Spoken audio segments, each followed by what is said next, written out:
I do want to talk to you about space investments right now are really flowing into startups.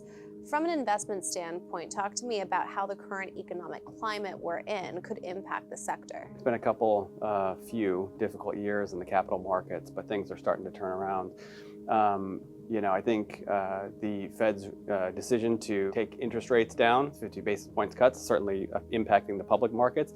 It takes a little while for that to flow through to the private markets, but we are starting to feel some optimism, and there's a lot of reasons to feel optimistic when the last couple of years have been pretty uninspiring. So it's a good time, just generally in the capital markets. Capital continues to flow. Innovation has continued to push forward in the space economy. And we're seeing not just, SpaceX and the big names, we're also seeing other new companies come up, make names for themselves and raise significant capital to go out and execute their plans. Every quarter we produce our Space IQ, Space Investment Quarterly, talking about the flows of capital, startup activity and investment trends in the space economy. We just published our Q3 report. We're showing $330 billion invested since SpaceX came online into 2,000 unique space companies. Talk to me more about those key takeaways that you found in your Q3 report. A few of the big ones, right, is that SpaceX has gone from underdog to apex player, right? They were tapped by NASA to go and rescue the NASA astronauts that were stranded on the International Space Station by Boeing. A big quarter for SpaceX.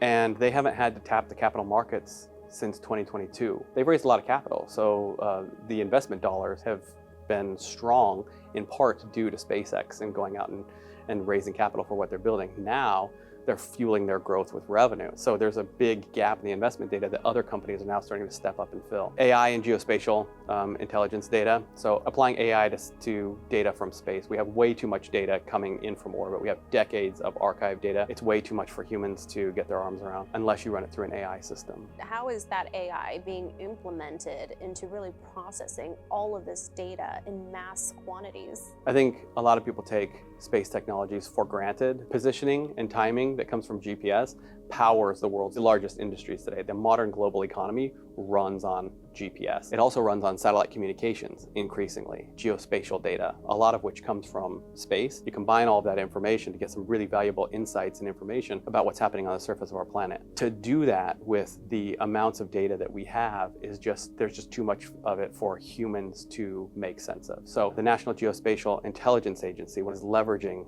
satellite imagery as they have for a very long time, and they've recognized this need, and they're turning to AI to help them, using AI systems to annotate and label data to better make use of it, and then to use the AI tools to sort of derive useful insights. And so I think we're just scratching the surface here. Wow, exciting things ahead.